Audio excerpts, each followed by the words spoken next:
పశ్చిమ గోదావరి జిల్లా ఆచంట మండలం బాలంవారిపాలెంకి చెందిన కడలి విజయ దుర్గా ప్రసాద్ గత మూడు నెలల నుంచి అదృశ్యమయ్యాడు.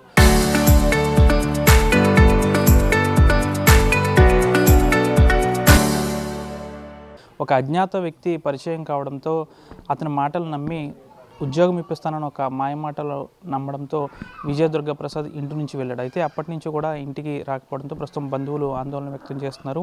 3 నెలలు అయినప్పటికీ కూడా తన భర్త ఆచూకీ లభ్యం కాకపోవడంతో కుటుంబ సభ్యులతో పాటు విజయదుర్గ ప్రసాద్ తల్లిదండ్రులు కూడా ఆందోళన వ్యక్తం చేస్తున్నారు. అయితే విజయదుర్గ ప్రసాద్ స్థానికంగా వ్యవసాయం చేస్తూ ఉంటారు. అయితే ఈ క్రమంలో ఒక అపరిచిత వ్యక్తి ఆయనకు పరిచయం అవ్వడం, బస్సులో ఒక ప్రైవేట్ బస్సులో క్లీనర్గా ఉద్యోగం ఇప్పిస్తానడం, అంతేకాకుండా నెలకు 30 నుంచి 35 వేల రూపాయలు జీతం కూడా వస్తుందని ఒక మాయమాటలు చెప్పడంతో విజయదుర్గ ప్రసాద్ నమ్మబలికి ఇంటి నుంచి లగేజ్ తీసుకుని వెళ్ళారు. అయితే అప్పటి నుంచి విజయవాడ ఇతర ప్రాంతాల్లో ఎవరైతే అపరిచిత వ్యక్తి పరిచయం అయ్యాడో తను దుర్గాప్రసాద్ను తిప్పడం, ఆ తర్వాత విజయవాడలో ఒక రూమ్లో పెట్టడం, ఇదంతా కూడా ఒక వారం రోజులు జరిగింది. ఆ వారం రోజులు కూడా విజయదుర్గ ప్రసాద్ ఈ తన భార్యతో పాటు తల్లిదండ్రులతో కూడా ఫోన్లో మాట్లాడితే చివరిగా ఏప్రిల్ 23న విజయవాడలో మాట్లాడిన విజయదుర్గ ప్రసాద్ 25వ తారీఖున విజయదుర్గ ప్రసాద్ కుటుంబ సభ్యులతో మాట్లాడారు. అయితే అదే చివరి కాల్ అంటూ వీరు చెప్తున్నారు. అయితే తన భర్త ఆచూకీ ఎక్కడ లభ్యం కాలేదు, పోలీస్ స్టేషన్లో కంప్లైంట్ ఇచ్చినా ఇప్పటివరకు కూడా ఎక్కడ ఆచూకీ లభ్యం కాలేదంటూ వీరు ఆందోళన వ్యక్తం చేస్తున్నారు. ప్రస్తుతం బంధువులు విజయదుర్గ ప్రసాద్ భార్య ఉన్నారు. అసలు ఎవరు పరిచయం అయ్యారు మీ భర్తకి, ఏం చెప్పి తీసుకువెళ్ళారు? అందరికీ నమస్కారం అండి. నా పేరు కడల పుణ్యవతి. గుడాల శివ అనే వ్యక్తి పరిచయం అయ్యి, కాకరపరకు చెందిన గుడాల శివ అనే వ్యక్తి పరిచయం అయ్యి కేంద్ర కేంద్ర జాబ్ ఇప్పిస్తానని 30,000 జీతం అని చెప్పి ఇంటి నుండి 23వ తారీఖు 4వ నెల 2026 గురువారం ఉదయం 8 గంటలకి తణుకు రమ్మని ఫోన్ చేసి బండి వేసుకుని వచ్చే తణుకు నుంచి విజయవాడ వెళ్ళి కానీ అక్కడ బస్సు ఎక్కిస్తాను నిన్ను అని రమ్మని చెప్పి బస్సు ఎక్కించిన వెంటనే బండి అమ్మేసుకున్నాడండి. బండి అమ్మేసుకుని మనిషి 2 రోజులు అక్కడికి వెళ్ళాక కూడా 2 రోజులు కాంటాక్ట్లో ఉన్నారండి. వెయిటింగ్ హాల్లో ఉన్నానమ్మని అన్నీ చెప్పారండి. తర్వాత 25వ తారీఖు నైట్ శనివారం నుంచి 8 గంటల నుంచి ఇంకా ఫోన్ కాంటాక్ట్లో లేరండి. ఏంటి ఫోన్ కాల్ రావట్లేదు, ఏంటి స్విచ్ ఆఫ్ అని వస్తుందని గుడాల శివ అనే వ్యక్తి నెంబర్ ఉంటే ఆ ఫోన్ చేశానండి. ఫోన్ చేసి అండి మా ఆయన గారి నెంబర్ ఫోన్ స్విచ్ ఆఫ్ అని వస్తుంది ఏంటండి అని చెప్పానండి. చెప్తుంటే అమ్మ నువ్వు కంగారు పడకు, నేను మీ ఆయన గారిని తీసుకొస్తాను అని చెప్పారండి. చెప్పిన వెంటనే మళ్ళీ ఏంటి ఆయన కూడా రివర్స్గా మాట్లాడాడండి. మా ఊరి పెద్దలకి ఇచ్చి అండి ఇలా అంటున్నారు ఏంటంటే మా ఊరి పెద్దలు కూడా ఎవరైతే పరిచయం అయ్యాడో ఒక అజ్ఞాత వ్యక్తి, ఆయనకి మీ భర్తకు ముందే బంధుత్వమా లేకపోతే మామూలు అండి, ఏం బంధుత్వం లేదండి. మా ఆయన గారికి ఆయనకి వ్యవసాయం చేసుకుంటామండి, మేము కూలి పని చేసుకుని బతుకోవాలండి. వ్యవసాయం చేసుకుంటాం. ఇంటి నుంచి ఇక్కడి నుంచి ఏ రోజు వెళ్ళారు? 23వ తారీఖు 4వ నెల 2026 గురువారం ఉదయం 8 గంటలకు బయలుదేరారండి. ఏప్రిల్ నెల గురువారం బయలుదేరారు. తణుకు రమ్మన్నాడండి. గుడాల శివ అనే వ్యక్తి, పరిచయమైన వ్యక్తి తణుకు రమ్మని బండి వేసుకుని తణుకు రమ్మన్నారండి. తణుకు రమ్మని తణుకులో బస్సు ఎక్కించి వెంటనే వెళ్ళిన మళ్ళాడు. మరి వెంటనే నమ్ముకున్నాడు, మాకు తెలియదండి. ఆ వ్యక్తి చెప్పాడండి కూడా. ఆ వ్యక్తి వెళ్ళలేదండి. మా ఆయన గారిని ఒక్కరిని ఎక్కిచ్చేసారండి. ఎక్కించి విజయవాడ రమ్మన్నారండి. విజయవాడ నుంచి మరి ఏం చేశారో తెలియదండి. మాకైతే శనివారం 25వ తారీఖు శనివారం నైట్ దాకా ఫోన్ కాంటాక్ట్లో ఉన్నారండి. అక్కడి నుంచి లేదు. మాకు ఆందోళనలో భయమేసి విజయవాడ వరకు వెళ్ళారా లేకపోతే ఎక్కడికైనా ఇతర ప్రాంతాలకు వెళ్ళి మళ్ళీ విజయవాడ వచ్చారా? కోదాడ దాకా బస్సు ఎక్కేసారంటండి. కోదాడ నుంచి మళ్ళీ వెనక్కి వచ్చేయమన్నారు. ఎవరు మీ భర్త చెప్పారా నాతో పాటు ఇంకా ఉన్నారు ఎవరనని? మా భర్త ఏం చెప్పలేదు, ఒక్కరే ఉన్నారండి. ఒక్కరే నేను కోదాడ దాకా వెళ్ళాను, మళ్ళీ వెనక్కి వచ్చేస్తాను. వచ్చిన కానీ వెయిటింగ్ హాల్లో పెట్టారని చెప్పారండి. వెయిటింగ్ హాల్లో ఉన్నప్పుడు ఫోన్ చేశారండి. అలాగే వెయిటింగ్ హాల్ అన్నారని మేము విజయవాడ వెళ్ళామండి. నెతితాకి 7 సార్లు వెళ్ళామండి. 7 పట్లు సీసీ కెమెరాలు బస్ స్టాండ్లో సీసీ కెమెరాలు ఓపెన్ చేసి చూపించమన్నామండి. అసలు ఒక్క దాంట్లో కాకపోతే ఒక్క దాంట్లో అయినా సీసీ ఫోటోలో లేరండి. అన్నీ నెతికామండి. సీసీ ఫోటో వెయిటింగ్ హాల్లో అన్నీ నెతికామండి. ఎక్కడ ఆచూకీ దొరకలేదండి. ఆచంట వచ్చి ఎస్ఐ గారికి కంప్లైంట్ ఇచ్చామండి. కంప్లైంట్ ఇస్తే అమ్మ మేము చూసుకుంటామని అన్నారండి. ఆచంట ఎస్ఐ గారు ఫోన్ కాంటాక్ట్లో చూసారండి. కాకరపురం వచ్చిందండి. అయితే మాకైతే వడాలని చెప్పాడండి. పరిచయం అయినప్పుడు మా ఆయన గారికి అయితే వడాలని చెప్పాడండి. అది ఇంటి పేరు గుబ్బలని చెప్పాడండి. గుడాల శివ అయితే గుబ్బలు అని చెప్పాడండి. పేరు కూడా చెప్పలేదండి. వాళ్ళని ఆధార్ కార్డు పెట్టాను. మా ఊరు పెద్దలు అడిగారండి ఆధార్ కార్డు పెట్టానని.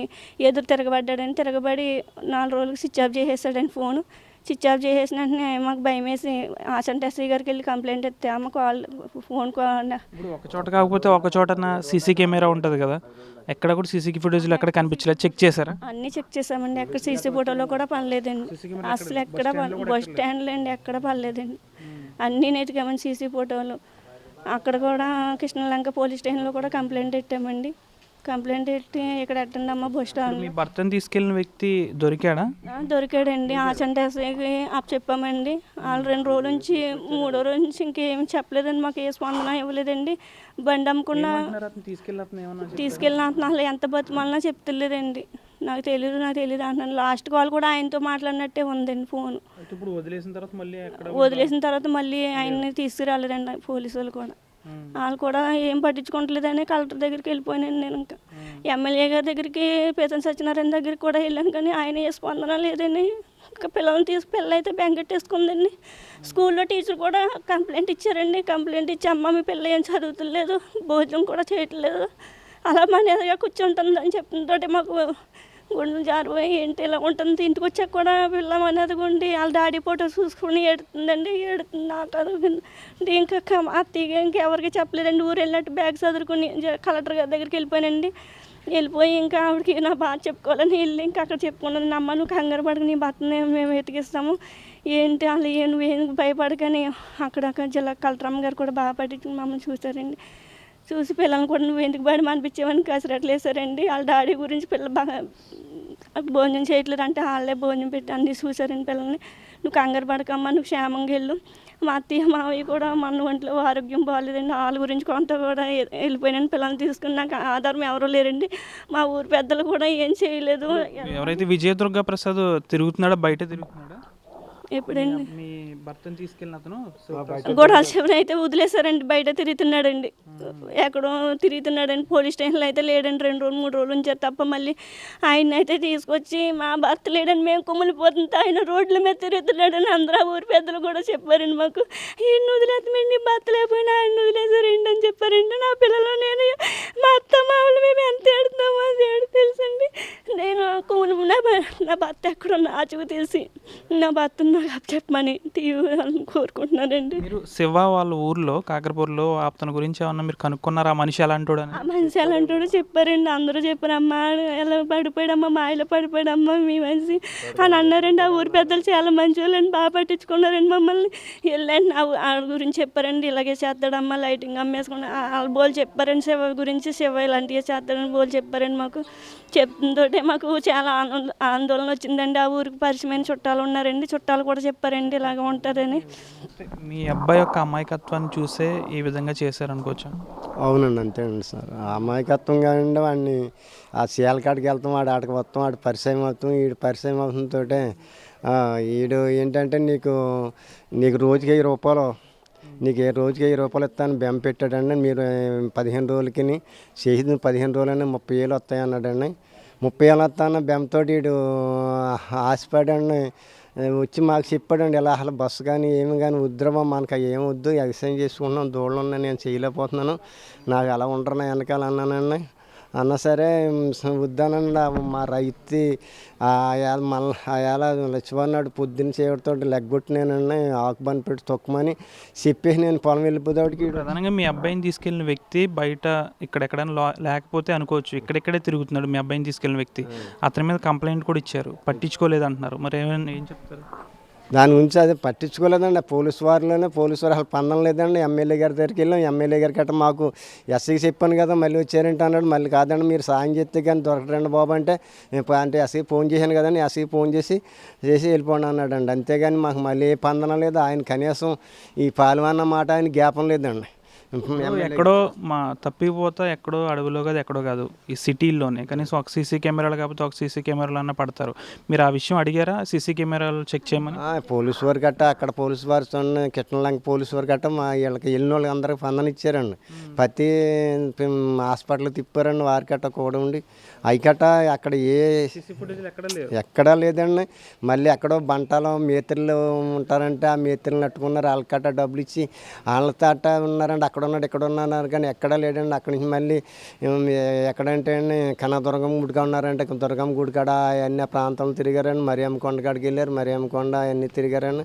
ఎక్కడ మాకు ఆజూకు లేదండి. అసలు ఇంటికాడి నుంచి బయట వెళ్తామండి. మళ్ళీ మాకు ఈ శివన్న వాడి దగ్గరే ఉన్నాడని అందరూ ఆందోళన ఆడే చేసాడు. ఈ మినిట్కి అంతనే ఆడు ఈ చాలామంది చేసాడని గట్ట మాకు ఫోన్ ద్వారా చూడండి ఫోన్ టాపిక్ వచ్చినాడు గట్ట ఆడమని చెప్పింది. బాబు వాడు అమ్మేస్తాడు ఇప్పటికాడు బండిని ఫోన్ కాడ అమ్మే ఉంటాడు. మమ్మల్ని అలా చేసాడు, తీసుకెళ్ళి పనులకి వెళ్ళి అలా తీసుకెళ్ళి మేము ఆడికి జడిసి మేము వచ్చేసామని చెప్పారని.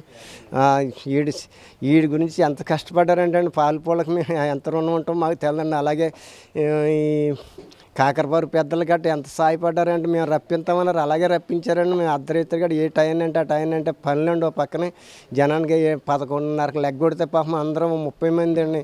2 ఆటోలు బళ్ళు వేసుకుని మొత్తం 40-50 మంది అక్కడికి వెళ్తాం జరిగిందండి. ఆ మాప అక్కడికి వెళ్ళాడు కూర్చున్నా పెట్టారండి. నన్ను అడిగినారు ఎరా ఏంటిదంటే ఈ ఫోన్ చూడండి వీడు మాట్లాడిన దానిలో ఫోన్ వాళ్ళ పెద్దలకి వినిపించాడండి. వీడు వినిపించేసి ఏదో ఎలా వచ్చాడు రా మనిషి అంటే ఆడు ఎలా వచ్చాడు నాకు తెల్లండి. ఆ పెద్దోళ్ళు ఎంపకది ఇంక ఎలా వచ్చామంటారు ఫోన్లోకి అన్నీ డీటెయిల్ ఇచ్చేసి ఆడు బయలుదేరిన టైం కార్డు చెప్పు, ఆడితో నువ్వు మాట్లాడావు, నువ్వు బండేసి వచ్చినాడు అని చెప్పు మాకు ఇవన్నీనని వాళ్ళు రివర్స్ చెప్తే అప్పుడు బండి వేసుకొచ్చాడు. మరి బండి ఏదంటే బండి అమ్మేసుకున్నాను నేను. ఎక్కడంటే పెనుగొండలో అమ్మేసుకున్నాను. మళ్ళీ ఆ బండి కాకుండా ఇంకో బండి కొన్నాను అని చెప్పాడండి. ఆయాలు గట్ట బతిమారని మా ఊరు పెద్దలు అందరూ అక్కడ పెద్దలు గట్ట ఎంత అమ్మినా వాళ్ళు తీర్చేసుకున్నాడు డబ్బులు. నీకు 50,000 ఇప్పిస్తాం, నువ్వు కారణం మాకు సహకరించి ఆ బిడ్డ గురించి అందరం మేము బెంగెట్టేసుకున్నాం ఏంటని ఆయన బతిమాలారని. బతిమాలితే కానీ చేపడికి అన్నాడండి యాసలంటే అయింది, హాస్పిటల్ పెట్టాం, కాలు ఇరిగిపోయింది అన్నాడు. వీళ్ళందరూ ఆడవాళ్ళు 10 మంది దాకా వచ్చారండి.